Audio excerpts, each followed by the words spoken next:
নির্বাচন আয়োজন এই সরকারের সবচেয়ে বড় সাফল্য বলে মনে করছেন রাজনীতি বিশ্লেষকরা। একই সাথে অর্থনীতি ও আইন শৃঙ্খলার অবনতি এই সরকারের ব্যর্থতা বলেও মন্তব্য তাদের।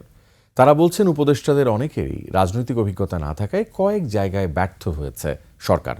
হাকিম মাহি রিপোর্টে বিস্তারিত। বিশ্বের সর্বাধুনিক প্রযুক্তিতে প্রস্তুতকৃত Arik silver wash detergent powder 500 গ্রাম মাত্র 70 টাকা। রিমার্ক। আগামীকালের নির্বাচন নিয়ে আর কোনো সংশয় নেই এবং এটি অনুষ্ঠিত হবে। এটি হবে ইউনিট সরকারের প্রথম সাফল্য। বিচার, সংস্কার এবং নির্বাচন। তো বিচারের প্রশ্নে তারা একটা দুইটা রায় দিতে পেরেছে।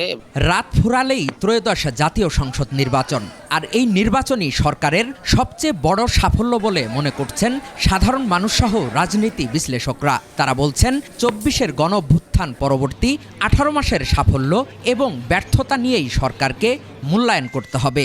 এবং তারপরে থেকে কোনো যুবকই আর হার মানবে না, সামনে গিয়ে এবং যতগুলি মারতে পারবো আমরা। রাজনীতি বিশ্লেষকরা মনে করছেন অর্থনীতি ও আইন শৃঙ্খলার সার্বিক অবনতি ছাড়া সরকারের একগুচ্ছ সাফল্য রয়েছে। এই যে হানা ভোটে যে জুলাই সনদ সংযুক্ত করে এবং ভোট পর্যন্ত নিয়ে আসা, এটা নতুন রাষ্ট্র কাঠামো বিনির্মাণের মানুষের স্বপ্ন, সেক্ষেত্রে এটা অগ্রগতি। এছাড়া গুম খুনের যে রিপোর্ট, সেটি শেখ হাসিনার বিচার, অর্থনৈতিক খাতে পার্টিকুলারলি ব্যাংকে শৃঙ্খলা ফিরিয়ে আনা, এগুলো আমি সাফল্য হিসেবে দেখতে চাই। রিজার্ভ বেড়েছে, প্লাস মূল্যস্ফীতি মানে অসহনীয় না এখনো। ডক্টর ইউনূস যেটা বলেছিলেন যে তিনি ফেব্রুয়ারিতে নির্বাচন দিয়েছিলেন, সেটা তিনি উনিওনার কমিটমেন্ট রাখছেন। তবে সরকারের কয়েকটি জায়গায় ব্যর্থতার পেছনে উপদেষ্টাদের রাজনৈতিক অভিজ্ঞতার অভাব ও তাদের বিষয়ে নানা অভিযোগ থাকলেও সরকারের আমলে না নেয়াকে দায়ী করছেন বিশ্লেষকরা।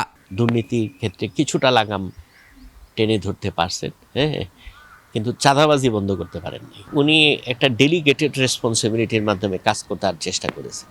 ওই উপদেষ্টারা যা করে করুক, এরকম একটা ভাব। ওনার উচিত ছিল এই কি বলে উপদেষ্টাদের বদলানো, যে ভালো করতেছে না, এটা বদলাও। সবচেয়ে ব্যর্থ হচ্ছে সরকার, সেটি হচ্ছে সার্বিক অর্থনৈতিক অবনতি এবং আইন শৃঙ্খলা পরিস্থিতিটা আসলে ভালো রাখতে পারেনি।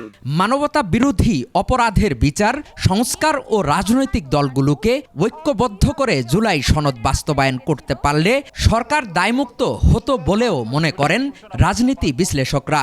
আমি জুলাই ঘোষণাপত্র আপনাদের সবার সামনে উত্থাপন করলাম। হাকিম মাহি, 21 টেলিভিশন, ঢাকা।